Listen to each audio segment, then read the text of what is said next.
Let's come to attention. Welcome. Welcome everyone to the May 2015 IPSC meeting. How many people are here for the first time? Visitors? 1, 2, 3, 4. Okay, great. You're very welcome here. Just a little bit for you visitors. This is the DIPSC. It's a special interest group of the Naples Freenet and 501(c) nonprofit corporation serving the Collier County area with free and low-cost internet services. That's access and education and so forth. It's all run by volunteers, and so are we. And that is DIPSC is all run by volunteers. For those of you here the first time, we invite you to stay for the meeting, which is free.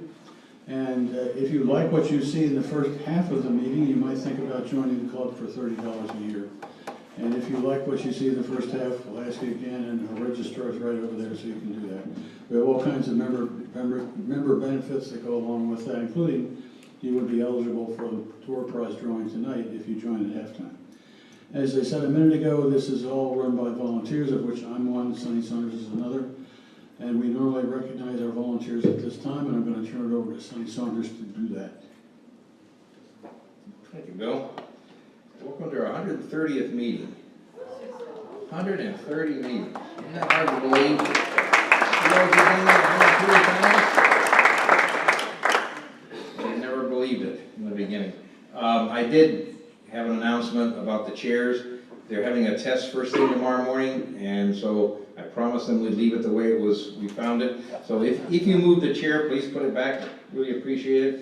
We do want to leave it that way. I'm going to run through the benefits that the club offers, just really quick, and give you some idea of what we do. The meetings are free. The membership covers all these other activities. We have a monthly photo outing, which you'll see some previews of tonight. We have a monthly theme, which you'll see tonight. We have 4 club competitions a year. We have a beginner's workshop. If you're kind of a beginner and you need some help, we have a special workshop. We take 6 members at a time. We also participate in the Florida Camera Club Council digital and print competition. That's a statewide competition.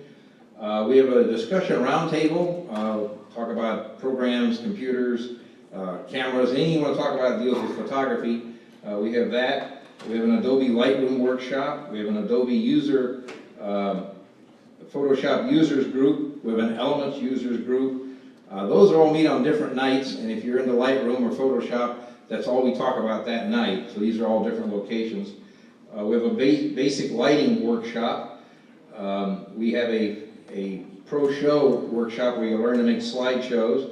We participate in art shows. We have a couple of those coming up. You'll hear about those. We have a vendor discount program. If you look on our website, you'll see there's about 16 vendors now that offer our club members discount. We have a CD and a DVD lending library. There's about 100 copies of program training videos which you can borrow. We have an opportunity to submit pictures to an online magazine, and I think we probably have the nicest online magazine that exists. We also do photography for not-for-profits. We'll send out messages to our members, and if some not-for-profit in the county is having a dinner or something, we ask a volunteer to go and take pictures. It's our way of giving back. And then we have critiques and things. It takes a lot of people. We now have over 45 volunteers. Would everybody with the green stickers stand up? So Larry, you had to look to see if yours was green. This is who runs your club. This is just a small portion of it. So, very good. Okay. Before I start, I do want to mention a couple of things. This Saturday, we have the macro photography workshop. It's the first in what I'm hoping is a lecture series. And that is this Saturday from 1 to 4 at the Marco Island Center for the Arts. It is sold out. We sold out pretty quick. But we have seats available for the lecture and the reception. And for DIPSC members, it's $15. Okay, now it says $25 online, but when you call there, if you call there tomorrow and you want to get in tickets, just mention you're a DIPSC member and you want to go to the lecture and the reception, and it's only $15. So you at least get that portion of it. Also, I'd like to do 2 more of these lectures before the end of the year. I've got 2 locations under contract. I've got the Florida Southwest College, which is here. I've got their auditorium, which seats 225 people. And I've got the Norris Center, which seats 200 people. For here, I've got August the 15th, and for the Norris Center, I've got November 23rd. Don't have speakers yet. Still looking to select a speaker, so if you have any good suggestions of who you would like to have come here to Southwest Florida and put on a lecture for us, let me know. So we'll try and wrap those up. I think that's the only notes I had. All right, we'll have Jennifer Simrow tell us about the art show.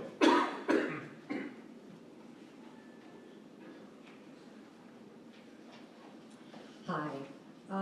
We have an upcoming art show. It's going to be at the Shangri-La Springs in Bonita Springs. I don't know if any of you are aware of it. It's a beautiful, beautiful place.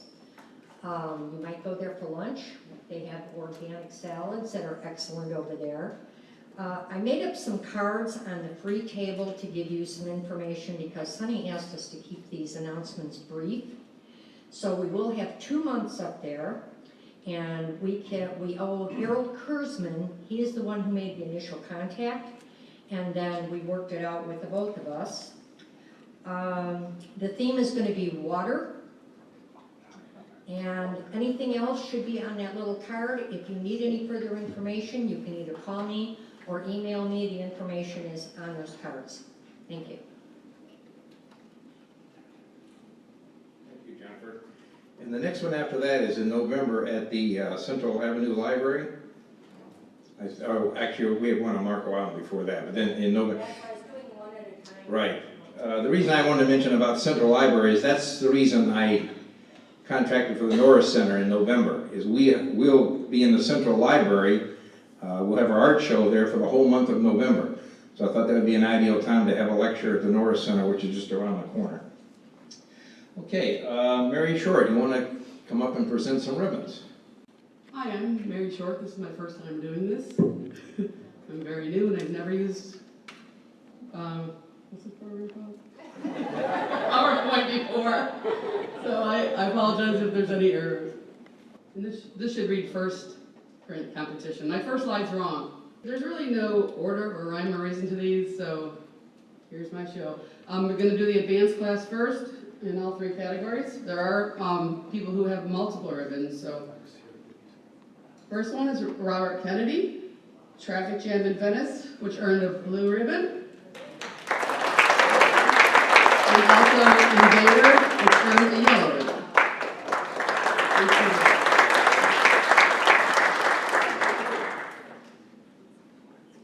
Next is Jim Robillard, Crayola Boats, which earned a blue ribbon.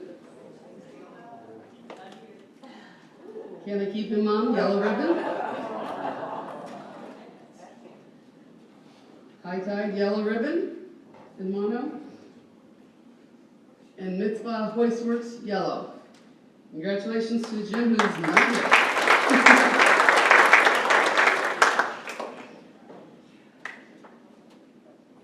Mike Matthews, a perfect pair, earned a yellow ribbon. Mike not here either?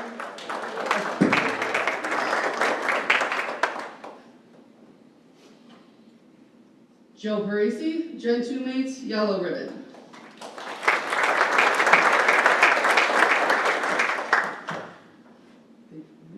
Congratulations. Harold Kurzman, Market Day, yellow ribbon. Apparently, Harold's not here either. Lester Ford, Molly, yellow ribbon.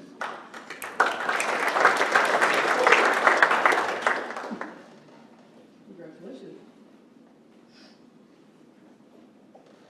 Christine Cook, who is also not here, yellow ribbon for Monastic Impressions, and blue ribbon for Hopeful.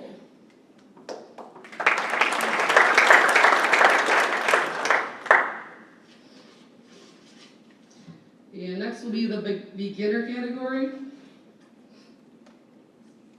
In mono and color.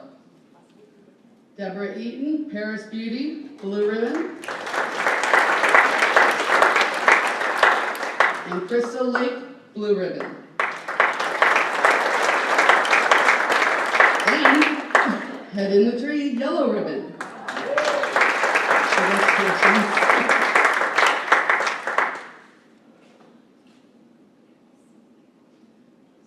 Kenneth Orenick, Fancy, yellow ribbon.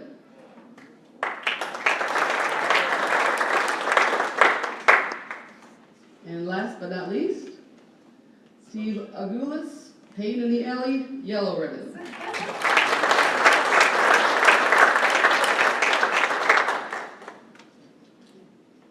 Sorry if I said your name wrong. Agulis. Thank you. One final slide. The next competition, I know this is way in advance, but I work out in Lehigh Acres, so if you want to drop your prints out to Lehigh Acres, that's fine. If not, you bring them to the next meeting, which, the September meeting. So that will be the second competition for print. Bring it into the September meeting. Any questions, you can email me. Thank you.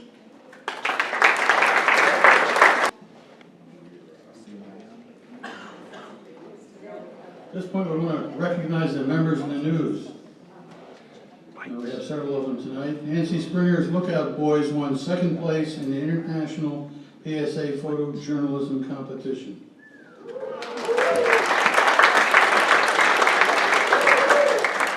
Bob Kennedy's Woman in Yellow and Pat Kumich's Holy Moly were accepted in the Naples Art Center's Camera USA exhibit that will open in June. Christine Cook, Pat Kumich, Nancy Springer, Eric David, Bob Kennedy, and Nick Provenzo had 2 photographs each accepted in the Naples Art Center's Von Liebig Art Center Petite Pursuits exhibit. And finally, Dennis Goodman's picture of the Blue Ridge Mountain stream was featured in the April issue of Portfolio magazine. Congratulations, Dennis. Let me just take a brief moment to show you one thing we just put up on the website. Many of you have already gotten a notice about our portfolio of members' pictures.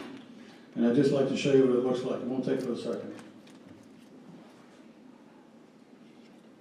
While Bill's doing that, the reason we're keep turning the lights up and down is we are videotaping this. We videotaped the last one, we put it on YouTube, and we had a lot of members who aren't here get to see the meeting. So Eric is our director of video. He tells me to turn the lights up, I have to turn them up. So. I think I'll just retire quietly. Sorry about that. Anyhow, on our website, tippysig.org, under the About heading and across the menu, you'll see under there member photographs. Every member is invited to submit a photograph to be placed there. The whole idea is for us to get to know each other better. That's what Sonny and I have been working on, and Betty too. And you're out there. You will need a password to access it. It is a members-only feature.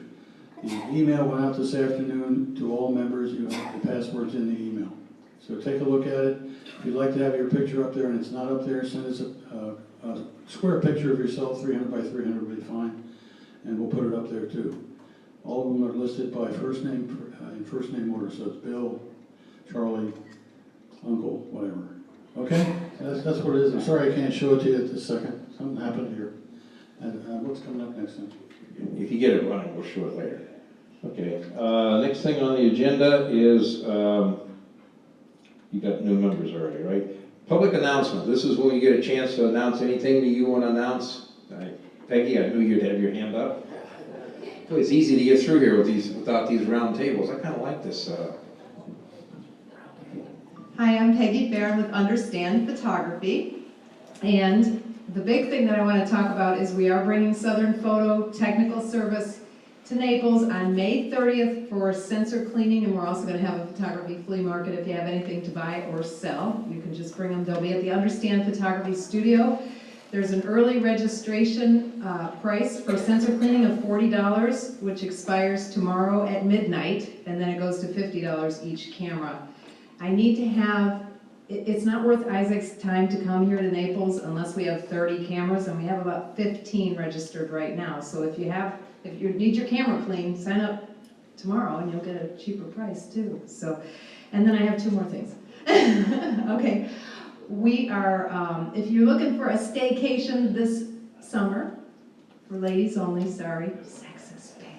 We're having women photography weekends. We're having 2 of them, and they are jam-packed with night photography. We're going to Cape Romano to photograph the dome homes. We have a private boat. We have all kinds of stuff. So that's in July and August.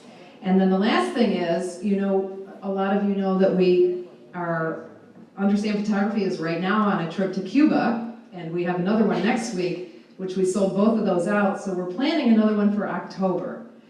And we're thinking about going a little longer and seeing more of the country. So if you're interested, please make sure you're on our mailing list. And we've got all kinds of information over here. You better look at the Joe when he makes these announcements.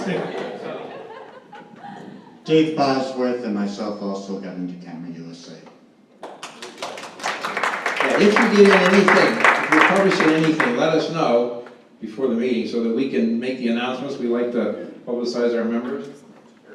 For many of you who don't know or new members, there's a meeting after the meeting at Chili's every day. After the meeting, about 9 o'clock, we go to Chili's on 951 next to the big Walmart shopping center. They have cold beer and nachos and things like that, and we sit and talk for an hour. So it's a nice adjunct to this meeting. I don't think the Dippy Sig's insurance covers that meeting. Any other at Chili's? I don't think so. Frank? Some of you might remember me back from the Ritz Camera days. My name's Frank Berna, and I used to be the manager there. And now I do a lot of photography instruction, mainly through FGCU's Renaissance Academy. The upcoming summer session catalog will be out soon. A number of different classes in both photography and photo editing will be available. So if you're interested, come and see me there. You're always invited to put your business cards or any promotional material on the free table. Anybody who has announcements, or is that it? One more? Okay. Oh, Richard. For those of you who aren't reading anymore, the PUG, the Photoshop meeting, has been moved to a week earlier because of the scheduling conflict, so that'll be next Wednesday night at the Unitarian Universalist Congregation. Good job. Good one. So please, everyone's welcome. We're doing layers and we're doing portrait editing. So, see you then.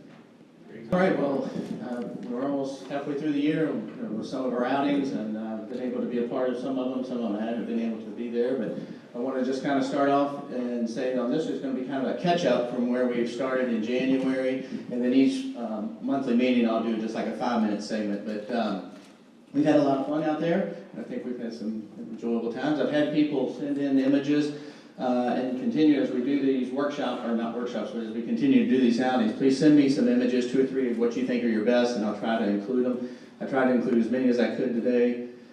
This was our first outing when we went to Shy Wolf. That was fun back in January. The weather was good, sunny day. Others, you may have seen this picture. This is one that I took, but that was on the cover of the WC magazine this particular month. They also have, beside wolves out there, they have foxes that you can get images of. Wolf taking a little nap on that log there, that was cute. Otherwise, just kind of looking up, seeing what's going on.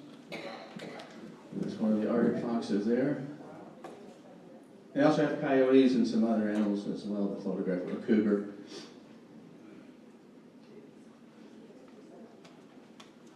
And just doing some close-ups. 6 Mile Cypress Swim, I wasn't able to be there. I don't think, Ron, you went to that and said it was pretty quiet. I didn't get any images from anybody, so I've just included a few that I've shot there myself. It is a great place to photograph. Now's a good time. It's good and shady in there. Cottonmouths are everywhere there. I don't think I've ever been there that I don't see at least 1 or 2, and sometimes I see as many as 5 or 6. And they're always off the boardwalk, so you don't have to worry. And they always like to coil up on a stump or something that makes a good photograph. They got some nice, duckweed ponds and so forth, and it says black crown night heron was there. And just some good scenic type stuff. This was early spring, probably late March. They also have wild boars there. This little mama came out with her little piglets, and obviously kind of an invasive animal, but they were there too. And then another cottonmouth shot. And the orchids were blooming, or the irises were blooming there. Then Ding Darling, I think we had a little bit bigger crowd there. That was fun. We got over there right as the Wildlife Drive was opening. Had a lot of fun. Sunny did a really nice infrared shot there. A couple other ones. The reddish egrets were putting on a good show.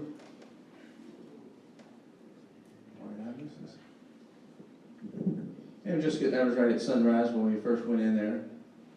It's good to get there early, beat the crowds. White pelicans are pretty strong in January and February, so that's a great time to get those shots if you're ever looking for those. A lot of people doing that. Another reddish egret. Little blue heron. Yeah, I think folks got a lot of great pictures there.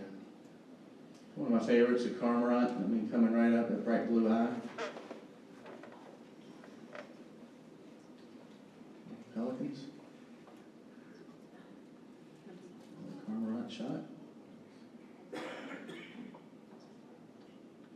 Babcock Wilderness Adventures, that was probably, we sold it out as far as the bus was concerned, but looking forward to doing that one again. That, I think, was one that everybody really enjoyed. Again, very early morning, so you got some good early sunrise shots with the trees. We had a little fog. Just kind of shows you a little bit of what the terrain looks like.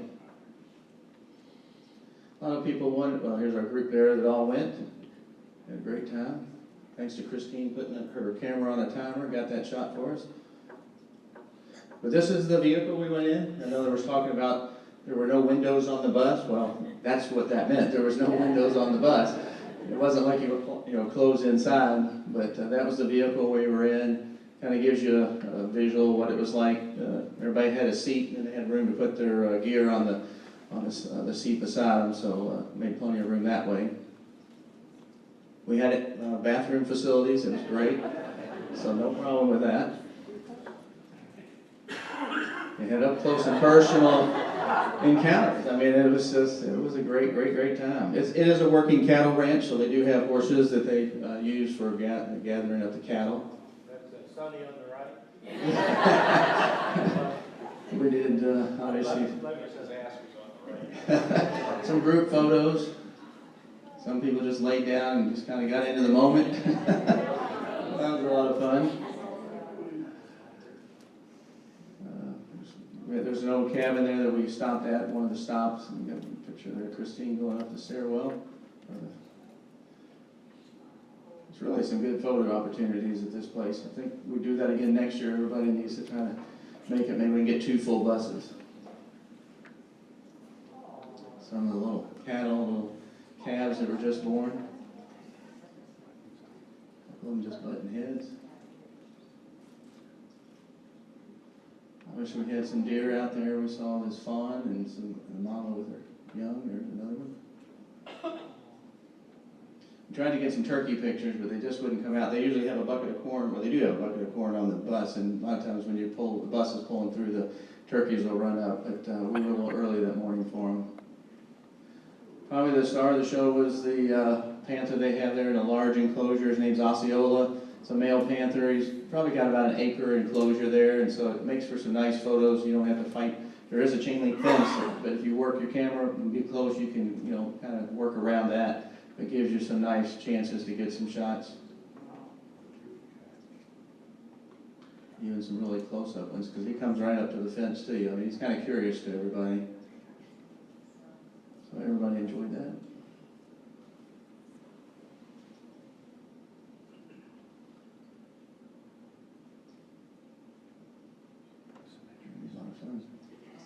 Any got tired of everybody taking pictures and said, hey, out of here. But there's also birds too. Sandhill cranes were there. We have a couple of marshes that we pulled up beside, so people were able to get some good shots of them. The wood storks were in there too. A lot of egrets. Plenty of gators.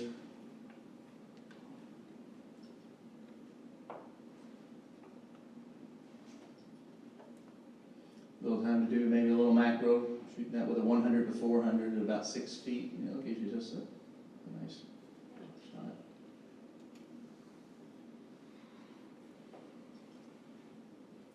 Gives you kind of an idea. One of the places we stop and you can get out off the bus and you have this nice little cypress slough to walk around, and obviously there's gators and other things to photograph there. We were still in the dry season, so the roads that are normally underwater were not. But we still made a lot of fun. Yeah, this road right there is typically, it's underwater about maybe a foot deep. It was dry that day, but it still made fun for a photograph. Corkscrew Swamp Sanctuary, I wasn't able to make that one. I'm not sure how it was, but I got a few shots that people had sent in. Like this particular heron here, and obviously like half morphed with either. Immature little blue. Is that what it is? It's called a calico when you're like that. Yeah. Are they always like that, Larry? I mean, the immatures? First year. Are they really? Okay, I didn't realize that. Born a year ago, 1 month and 3 days. I learned something on that. I didn't realize that. Okay. I'll call you the next time you know, a little spider. Green anole. Those things are becoming more and more rare after day. Brown anoles keep running, I guess, fighting for their territory. These things are not as prevalent as they used to be. Somebody got a nice macro shot of a thistle. I thought that was nice. Kind of like that too. So I want to thank everybody for submitting. That kind of gets us caught up. For June, we had the Panther Preserve kind of tentative. I've not been able to reach anybody from there. Molly left, I think, Larry, so nobody that I've been able to have contact with. So what I'm thinking to doing, I was talking with Laurel, she's been a big, big help to me, and thank you for that, is maybe flipping it for June, going to the Naples Botanical Garden, and then let me see what we can set up for July. I'll give you some. If I can get some contact information from you, maybe we can put the Panther Preserve later in the fall. So we'll send that out as an email, but we'll go to the Naples Botanical Garden for next month instead of the Panther Preserve, since I haven't been able to really get that firmed up yet. If you were to go to the Panther Garden, would you go like way early, like 7 or something? Sure. What time will they allow us in? They meet on Tuesdays only. What, in the summertime? So even on a Saturday, can you get in at 8 on a Saturday? No. Is it like 10? It's only one day a week they open, it's a dog thing too, like they talk. Like it's starting at not like night. Yeah, no, I understand this time of year.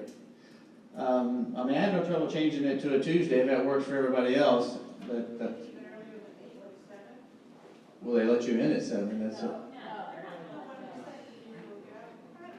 Well, I can check. I was up at Marie Selby this past weekend photographing up there. I wanted to see what it was like because that's coming up. And they absolutely said 10 o'clock's it. It doesn't matter whether you bring a group or not. The only way you can do is if you do like a paid event, like if you're having a wedding there or something, then they'll allow you to get in. But then you got to coordinate all that, and I didn't think that was something we'd want to do for that. So I'll give them a call and see. Yeah, no, that's a great idea. And I'm with you. It's much better to go shoot when it's cooler if we can get in there at 7:30, 8 o'clock. But sometimes they don't have staffing and they may not let us on the grounds. But I'll look into that. Any other questions about the outings that I can answer? All right, great. We'll keep sending in the pictures, and we'll catch up on the next meeting.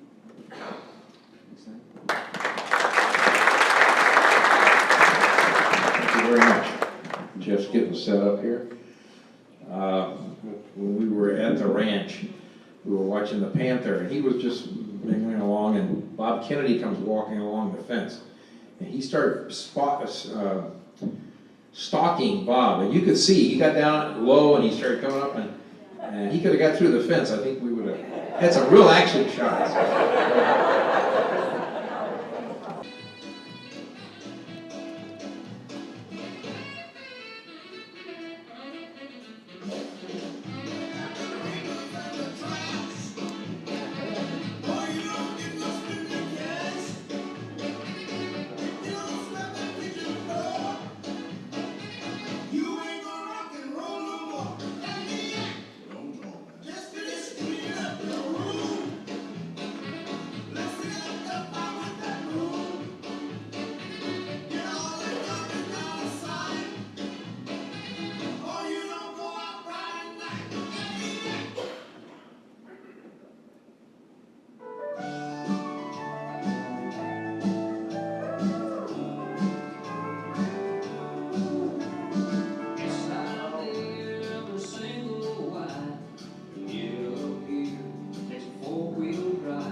So many things behind.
Shout.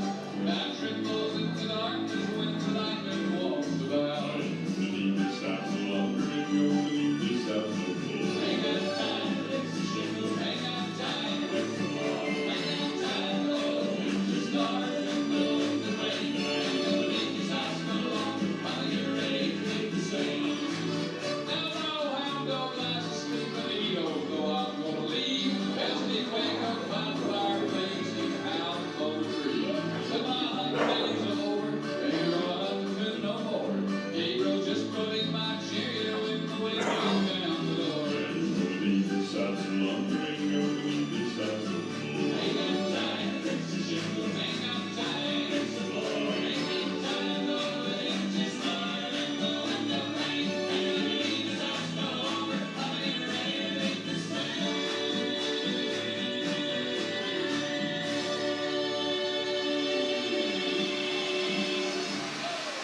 Jeff.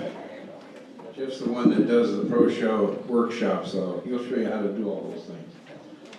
A couple of security things, it's not perfect security, but these names are not in text form, so it's not an easy scan to get them out of there. And there's a password protection to get in, so it's for members only. It's a privilege of membership. Okay. Okay, for those that are here for the first time, here's your chance to join the club if you like what you see. Just join up over here at Registrar, right at the front entrance. And this is a break. I did want to mention that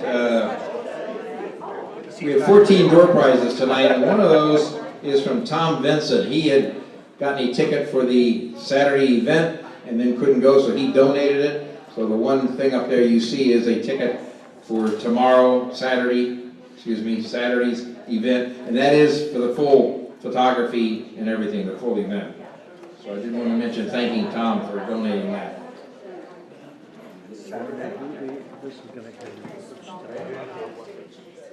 And Mike Matthews is going to show us about macro photography.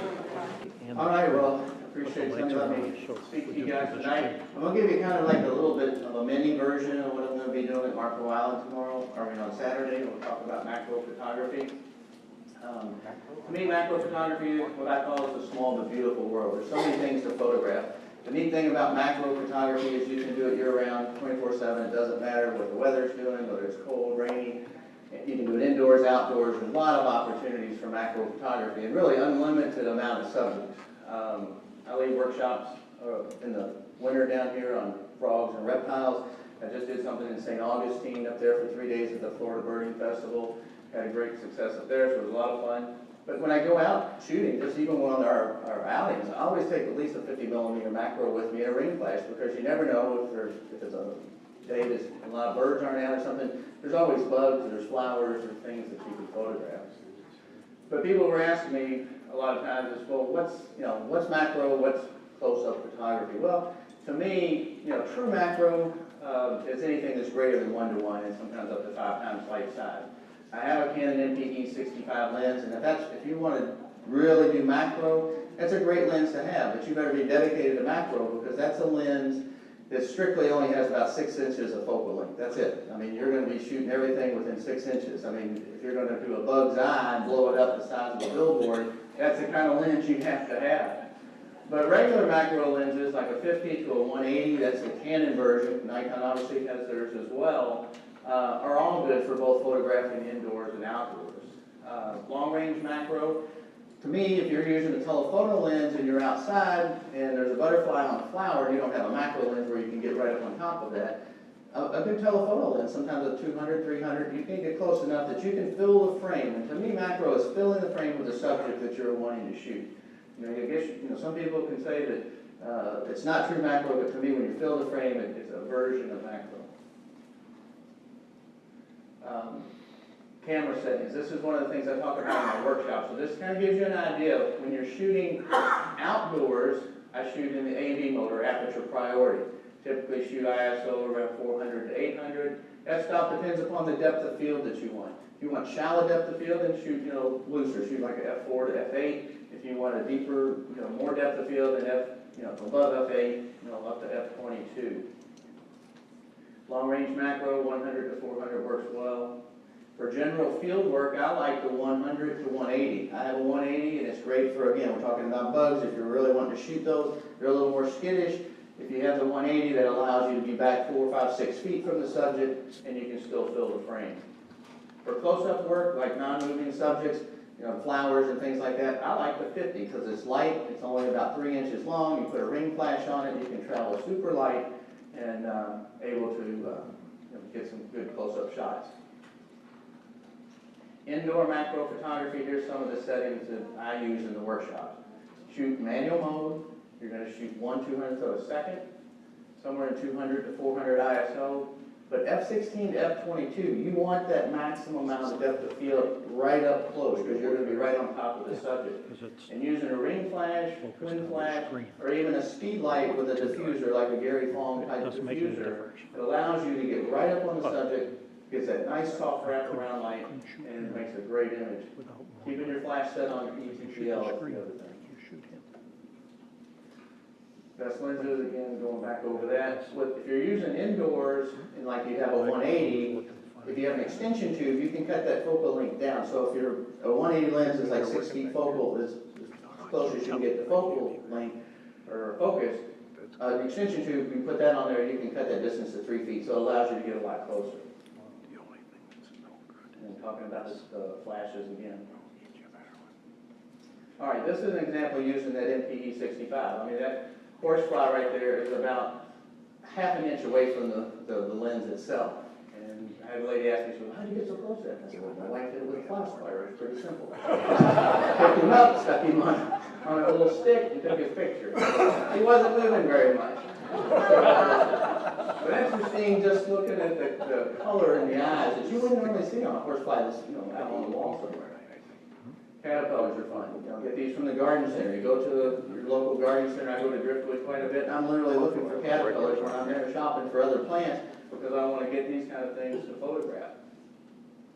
A little ladybug. Again, all this is using that real high macro lens. A dragonfly. Just incredible shots you can get. This is just the regular millipedes. Now this particular one is not the one we have here, but very similar. But in their defense mode, the millipedes we have here, I've shot them as well. You touch them and they go into this mode where they curl up and they just look pretty much flat and they get all their legs. And it just makes kind of a neat abstract type macro shot. Gulf fritillary on a flower. Now, this is a black swallowtail's wings using that high magnification macro lens. You get to see every little scale that's on the wing that you wouldn't normally see if you were just looking at the butterfly as a whole. All right, rose. This is a typical rose. What I did, there's certain little mist bottles out made for mackerel. They put out a superfine mist, and I'll have some of those. I'll show you at those that are coming to Marco Island how those actually work. I mean, it's not like a spray bottle that you get like at Walmart or Kmart or something like that. This really puts almost like a cloud out, and you can continue to put more and more droplets on until they build up to where you get that nice like dew effect on the flower. You know, this is nothing special. It's just an orchid that you see quite a bit. But I shot that with my iPhone in Fresh Market. I mean, so you can do macro with other things besides macro lenses. I was out in San Antonio, Texas about 3 weeks ago shooting the wildflowers for a week. And they had a lot of these irises that were blooming. There again, this is one shot, again, with an iPhone, because I didn't have my camera with me at that particular time. We were just downtown looking around. But somebody asked me about depth of field. We were talking a little bit about that. So there you see everything with an iPhone, because it's going to, you know, photograph the whole subject.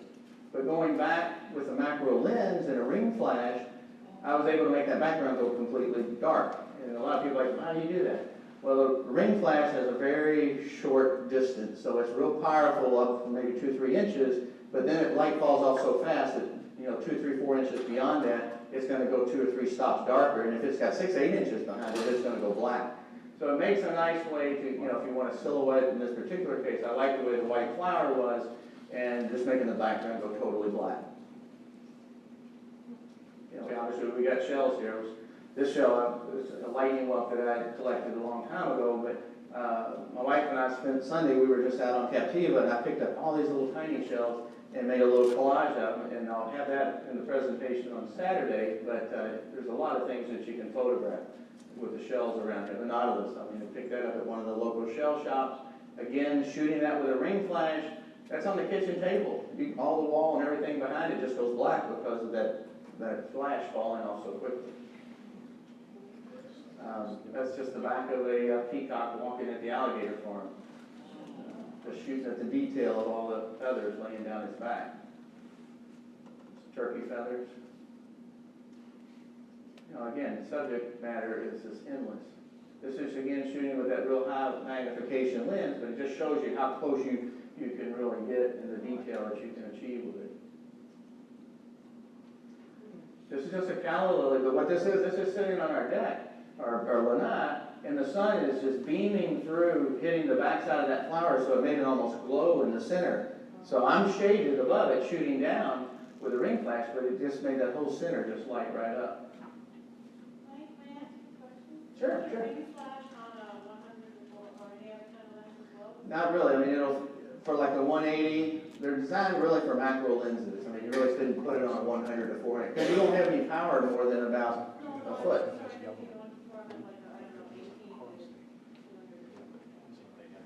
I don't think a ring flash isn't going to get you benefit. What you'd be better off doing is taking a speedlight flash with a diffuser that's going to give you more output. Ring flashes and twin flashes are really short distances. This little guy was in our pool skimmer. My wife had texted me a picture, and she said, "Hey, what kind of snake is this?" And I've been to collect reptiles all my life, and I said, "It looks like a scarlet snake. Since red and black are touching, I know it wasn't poisonous. I asked her to catch it for me, and she did. And I was able to. She put it in the container. When I got home, I had a macro subject right there. So, but anyway, he was probably only about, not even a foot long, maybe 8-10 inches long. And I just put him on an elephant ear, lead, took the shot, and then I released him back to the wild. But he was pretty snake. And here's kind of a version of what I call long distance macro. This is one of the big hornbills that are in Africa. The thing sits about this big. We're at the alligator farm shooting other birds, but we took time to look around and shoot other things. And I saw this big hornbill up there, and I thought, you know, he's kind of neat, but you're shooting through cage wire and so forth. But I was able to get a spot where I could focus right on his eye and just on the face. And to me, you know, that's all bird. That's his horn. Oops, sorry, back up a second. I'm going the wrong direction. That's all part of his bill. It goes way up over the top. But to me, that's just a neat, tight, close-up shot that I would call a macro. Again, another one of the millipedes.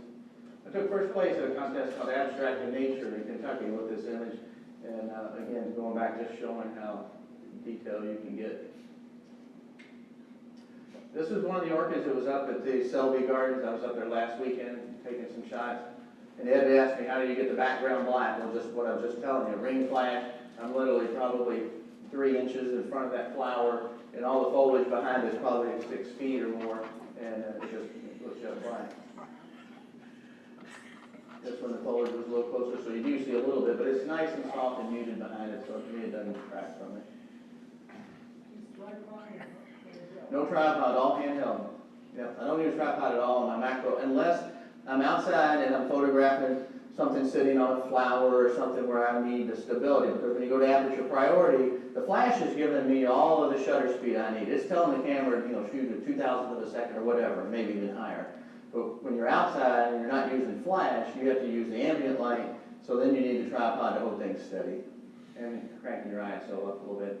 That's at Barefoot Beach, just at the little water garden I had there, but using a 100 to 400, just straight shot. Up in Kentucky, obviously we have winter, so we were out doing some winter photography, and this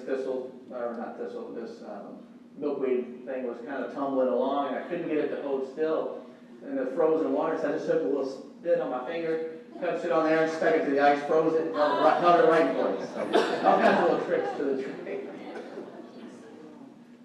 Just simple things. Leaves, frozen in the ice to me, just to contrast the color. All right, indoor macro photography. This is kind of going back to the flash. This is kind of give you some ideas. If you want to just create your own little tabletop macro display, that's a 5-gallon bucket I just bought at Lowe's. I cut out half the side of it, so it gave me a little tray at the bottom, so if I want to put things in there that are damp or wet, or a flower pot or something that's got stuff on it. Use the bucket. Then I got a 13 by 19 inch printer, printed a background out of focus green flowers or foliage, and it curves perfectly in there to give you that nice soft rounded background. And then that's a clamp, which is just a clamp that clamps onto the desktop. I stuck that little flower up there, and I got that walking stick out of our yard, and then you turn it into a shot like that. So just a quick, easy way to have fun with macro inside. Question for you, please. Yes. It looks like every picture that you're showing on the macro, everything is any subject is all in focus.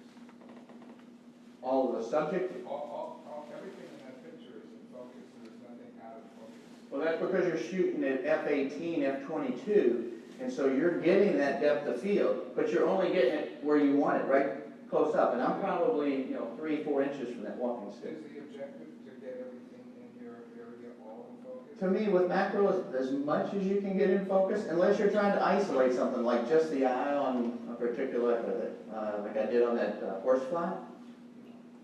I mean, if you're wanting stuff behind it, I could have, put things behind it, but it still would have been soft back there. You're only going to, with f/16, f/18, it's only going to be that first probably inch or so. I guess let me ask the question another way. If I was submitting something for an exhibition or to be judged, would it be more likely to win if everything was in focus rather than having some things out of focus? I think if the subject is in focus, it doesn't always have to be like the eye. In this case, I'm shooting parallel to it, and that's the only way you're going to get it all in focus. I like it, personally, that's my opinion. I like it all in focus, and then everything else soft around it to draw your eye to it. I don't know if that answered it or not, but trying to. This is a black swallowtail caterpillar, just again, eating on some parsley. Just inside in that same little macro bucket that I was showing you. And then did the same thing with the monarch butterflies. This particular one started ready to spin its chrysalis. So I just walked it all the way through the stage right there on the table. And that thing spun that chrysalis probably in about 2 minutes. I mean, it went from just twirling around really fast to completely encasing itself. I wish I had videoed it versus taking the pictures, because after it was all over, it's like, oh, I should have videotaped that. And then I had some other caterpillars, so in this case I changed the background, and that's the same chrysalis, but I took one of the caterpillars just showing the different stages between caterpillar and the chrysalis, and of course, after they hatched out on Erlen eye, a picture of the butterfly. All right, this is my good friend Adam Jones. This is the workshop that we lead every February down here in Fort Myers. This is kind of showing you an example of what we do as far as like a diorama. Now this particular case, we've just got the background taped up on the wall, showing a 50mm macro with the ring flash. That shows you about how close you get to the subject matter. There's Adam, really close on this panther chameleon that we bring. but these are the kind of shots that you get. And these lizard, or this chameleon is that colorful. I mean, he is that neon when you see him. We bring about 40 different species of animals. I did this presentation on a smaller version up in St. Augustine, and we already sold out February 2016, the first weekend. We're adding the second weekend now. People really have a good time there. You don't always have to photograph the whole animal. Focus on parts of the animal, just like this particular eye and its face, or maybe its tail, and the way it curls it up there. But if you go even tighter, it looks like a mosaic. I mean, it's just amazing the detail you can get with a 50 millimeter macro right up against that tail, probably 2 inches from it. These guys are always everybody's favorite. The red-eyed tree frog, and I have 3 of these at home right now. They're fun to photograph. That's the one that I started with the picture. And we just get colorful flowers and put the animals in different positions that you can get these type of photographs. It's a little reed frog. He's kind of cool. The tiger-legged tree frog kind of stretching out, trying to climb. That's a Solomon Island leaf frog. He's about the size of my thumbnail. I'm not saying, maybe a dime at the biggest. That's a green dart frog, green-legged dart frog. He's sitting, both that other frog and this frog is sitting in an impatient flower, so that shows you how tiny not only the frog is, but how big you can make it with a macro lens. You put these guys in the freezer for a little bit?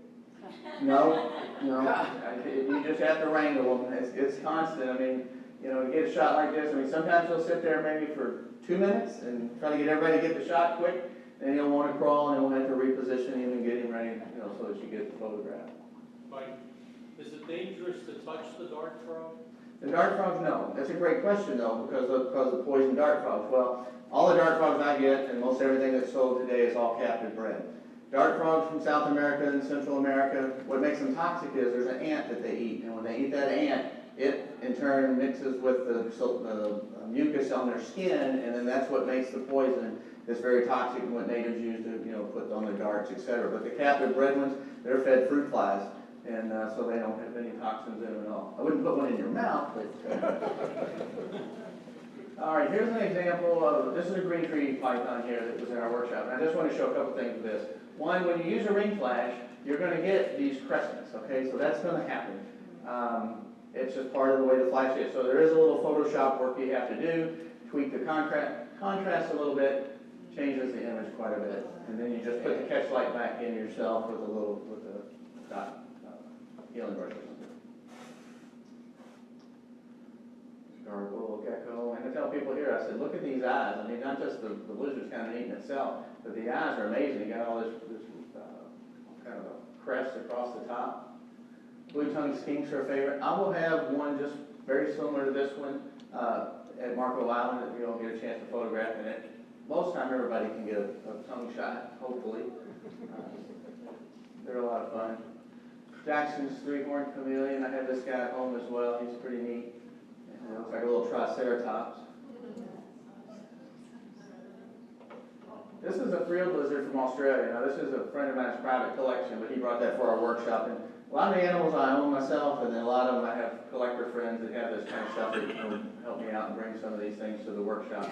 But when he goes into the defense mode, his frill, when he spreads that out, I mean, it's literally about that big. So you don't have to be so close on this guy.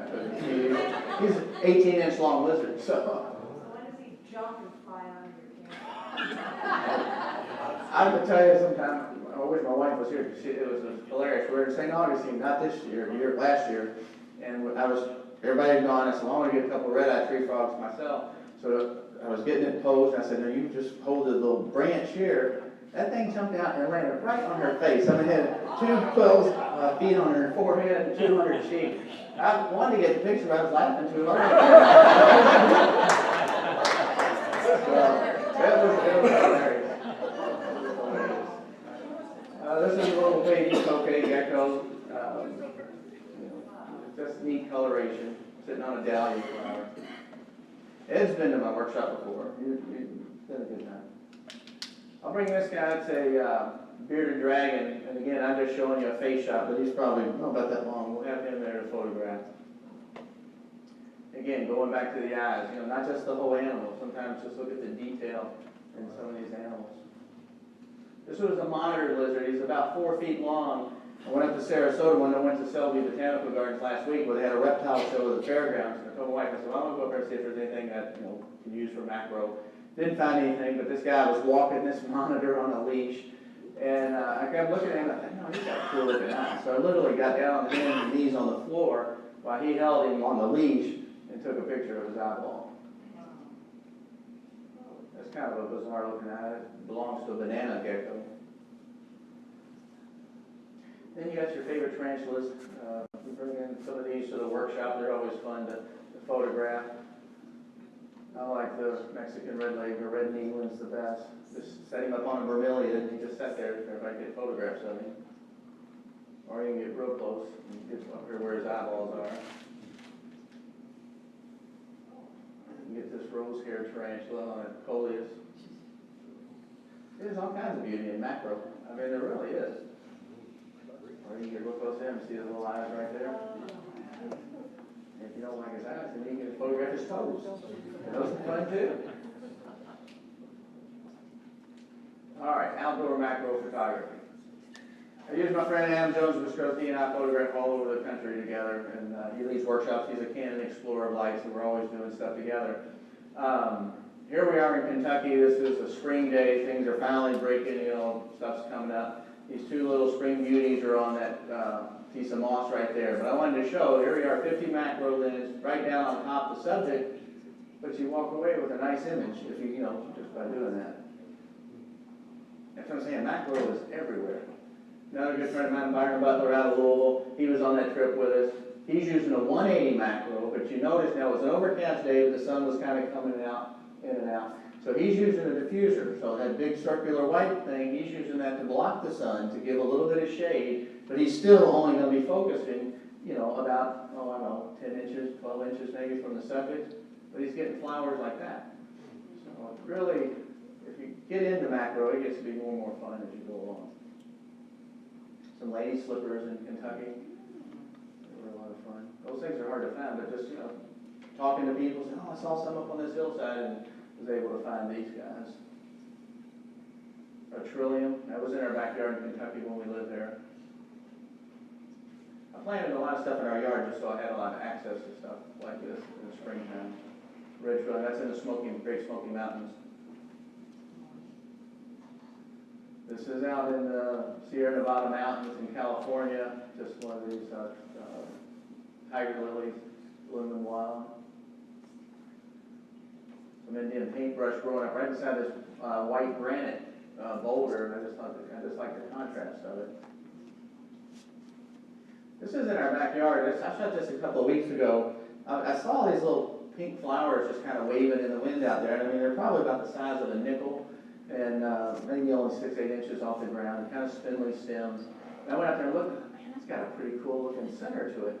So I just picked one of them and brought it in and took a shot with that MP65 lens, and it really just shows the detail that's in some of these flowers around here.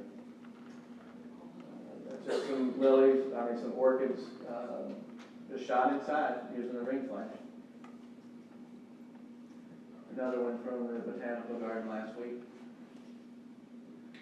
Now this one is out in San Antonio. This was like an oak coming out to just starting to bud out. And it's probably literally from me to where the flower or the leaf is coming out. Behind it is just nothing but woods, but it's 20, 30 feet beyond it. That's a 100 to 400 millimeter lens, handheld, just shooting it straight up. But to me, it makes, kind of an interesting shot. You're using your zoom? 100 to 400 zoom lens. Basically just a frame of the photo? Excuse me? Basically just frame? Yeah. I had it at 400 millimeters and just got to where I could fill the frame with that tip of that tree branch.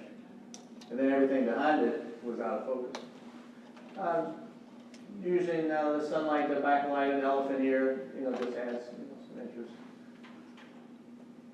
This was shot out at the Panther Preserve when we were out there earlier. I guess when was that, January, Larry? I can't remember when that was. Early little fiddleheads were just coming up out of the ground. Again, there wasn't a lot to shoot out there that day. Birds weren't real active, but if you started looking around, you could find some things. It was before that, 'cause I was still working for him. Yeah, well, yeah, maybe it was in November, December, I can't remember. He fired me right after you guys. Ah, I got it, okay. Here's what I did here. This is just a sago palm that had been through a controlled burn, I guess, and ferns were coming up around it, and I just like the way that, contrast there. And again, fern leaves are fun. This is kind of neat, dandelions put out a big hill. This happens to be, I don't know, it's not a dandelion. This was out in the Sierra Nevada mountains. Well, actually, this was in Yosemite, but I mean, the thing was probably as big as a baseball. But I love the way that you get right down on it. But then if you really got down even closer on it, you get to see the detail of every single one of those seeds. Mushrooms are fun. I mean, I'm literally on the ground shooting up underneath a tree stump with the mushroom there. And the nice thing is, it sits like that, it's not getting a lot of debris underneath it because it's hanging down. This is like a little umbrella mushroom in Kentucky. Thing's probably the size of a dime. But again, just straight down on my hands and knees. You get dirty doing macro sometimes. You might want to take something to kneel down on. Praying mantis. Carpenter bee on a purple coneflower. Little crab spider on a Shasta daisy. This was out at the Panther Preserve, the same trip that I shot that little fern head. Again, these asters were blooming, honeybees were buzzing all around them. Just got set real still by them, and then got to shot that honeybee. Dragonflies are fun. They're always, that's a good time with the 180 macro. They're a little skittish. You're not going to get real close to him with a 50. He's going to be gone unless it's a cool morning. He's not waiting for the sun maybe to warm him up. This was in St. Augustine a couple of weeks ago when we were up there doing that workshop. My wife and I'm standing there at the Hampton Inn talking on the phone with my son, and I looked down and all these little lover grasshoppers, I guess, must have just emerged. Well, there must have been 50, 60 of them coming up on these plants, and I thought, well, there's a good macro shot. So I went back in, got my camera, came back out, and shot a picture of them. There's a later version as they get a little bigger, same grasshopper. That was over in the Corkscrew Swamp area. Found him, just kind of crossing the road, picked him up, and put him in a little container, and took him home, photographed him, and then let him go. I catch all kinds of crazy stuff. My wife never knows what I'm going to bring home. That's the adult version there. That was at 6 Mile Cypress Slough. This Io moth had hatched out recently in our yard. It was just hanging on the side of the house, and he must have just emerged because he's in pristine condition. He hasn't had any tatters to his wings or anything. So I just picked him up. It's daytime, he's not going to fly. Put him on a coleus and just set him down. Well, he's interesting just shooting him there. 50 macro straight over the top of him in the shade. But if you really zoom in, do his tail, and then just, or his lower wings, and then just reverse them, to me it looked like two big eyeballs staring back at you. Gulf Fritillary out in our backyard. Again, just, I think I might have shot that with a 100 400. Even butterfly. Porterweed is a great flower plant if you want to try butterflies. As it down in somewhere in Collier County. Shot that one.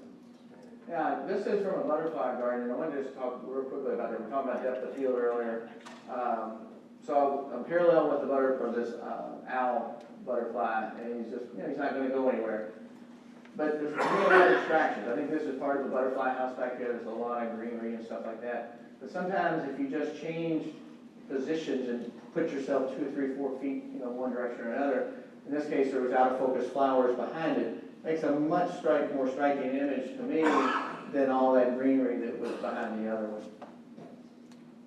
Am I running out of time? All right, I'm almost done. They're walking up here, and I am at the end of it. All right, real quick.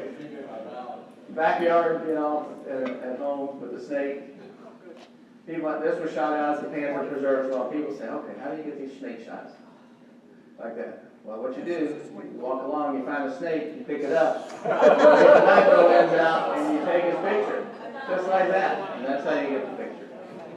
This guy, different story. I've been using 50 macro on him, it was a 500 millimeter, but a friend of mine caught that and he saved it until I could photograph it, kept it for about a week, got some great shots, and then got that and turned it loose. Is that a rattlesnake? No. That's Eastern Diamondback wire. Thank you.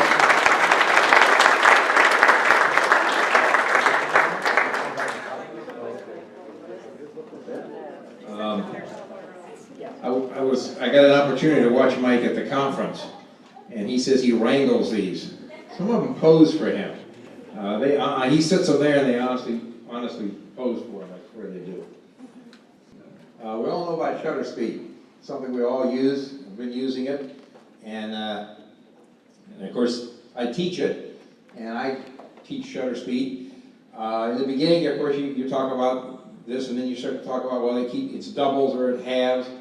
And about the third week of my lesson, I had a student, we were getting to the point where how does shutter affect aperture and ISO? So about 3 weeks talking about shutter speed, and he asked the question, why does it change at 125? Gee, I don't know. Good question. I've always seen that, but I didn't know why. So why does it change? Is that the right slide? Yeah. We know these are the numbers, and all of a sudden it changes at 125, and the question is why? So anybody know offhand? It's a good trivia question, and it's something we use all the time. No, I'm not going to count you. I know the answer. You know the answer. What's the answer? Really stupid mathematician. You just right there, you got confused. Oh, that's a good answer. That's one thing about Larry. If he doesn't know the answer, he'll give you an answer. No, seriously, very knowledgeable guy. The question is, we all look at that, and everybody, and you what? No, actually, that's another good reason, but here's the reason.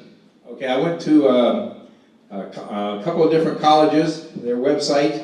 This is the actual speeds when measured to halve or double the light. And they actually measure it, and what speed does it actually take to do it. So these are the speeds that we would normally have to use. So what they did, they rounded it off. And when they rounded it off, they went to 125. So now it's a good trivia question. Next time you work with somebody, ask them, why is that 125? So somebody catch the lights over there, and we'll go ahead and we'll have our drawing now. So now you all have something you can ask somebody.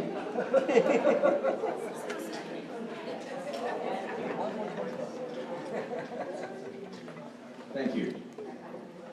Somebody catch the lights in the back. We don't want anybody falling down. Just put all the switches up. Go ahead. Frank Berner's picking the first ticket. We'll blame it on him. Oh, yeah. Before we actually do the drawing, we've got a couple of new members. I'd like to announce their names, and if you'll give them a round of applause afterwards. Al Wabi, John Sarochar, Susan Tyndall. Welcome, new members.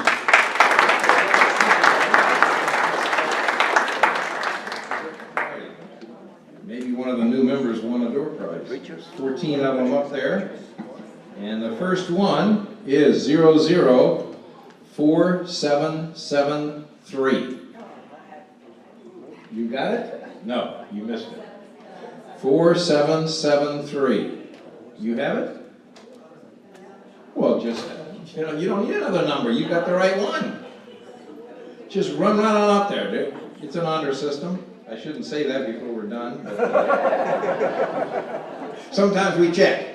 So you just never know.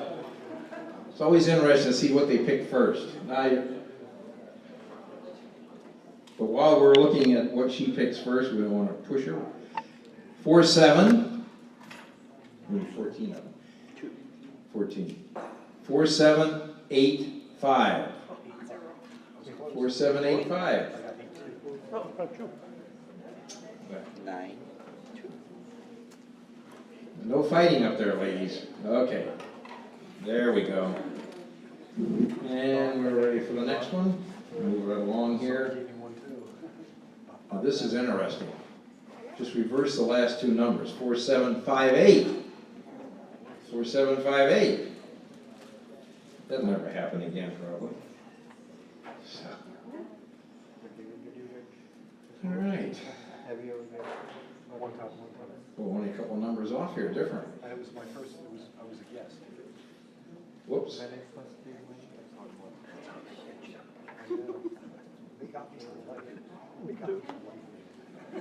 We seem to have a backlog here.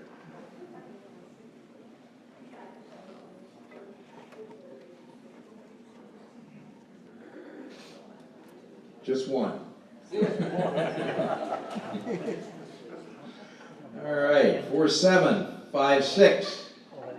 4756. Nancy, all right.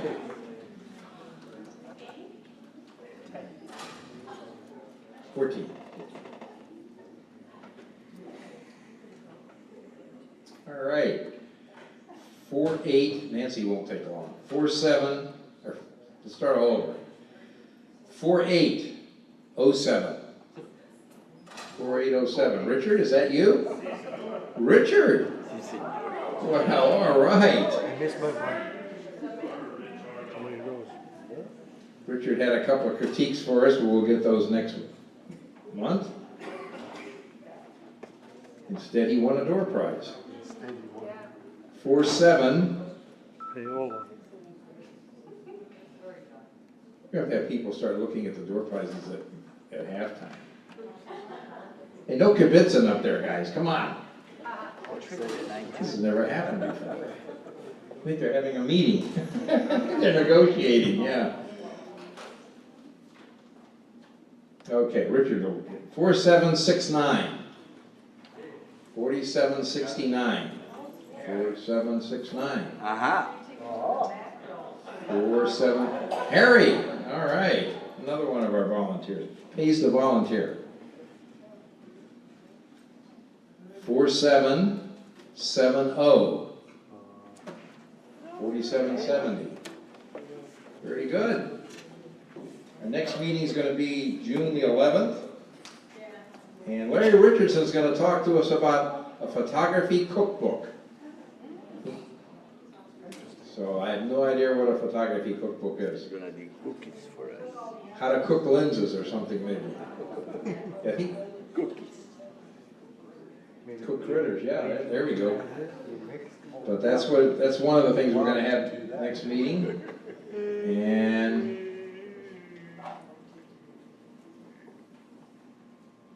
well, I don't know, we have too many interesting things up there tonight. All right, 4751. 4751. Christina, very good. Another one of our volunteers. Out of 380 members, we have almost 50 volunteers. So. 380, maybe 390 by now, maybe? 290, excuse me, yeah. 300, I wouldn't be here. You're right. 290, you're right. Thank you. She always keeps me honest. she tries. 4804. 4804. 4804. Gwen, all right. At least you didn't have to walk too far, Gwen. Somebody dropped their watch. 4734. What happened, Jeff? Did you miss? By 2. 47. All right. Next month's theme is a moment in time. You gonna get some good music for that, Jeff? A moment in time. All right, you all prepared already? 4749. Very good. What you got? Down to the last 3, I hope. 4737. We'll see. You were early today. I had to set this up. What time you get over here? 6:15. Are there 3 left? Very good. I would hate to call a number and not have something up there. Have to give away Larry's camera or something. 4778. 4778. Oh, Mike. Very good. Very good. No, that's okay. Yeah. I think the book on macro is gone already, but.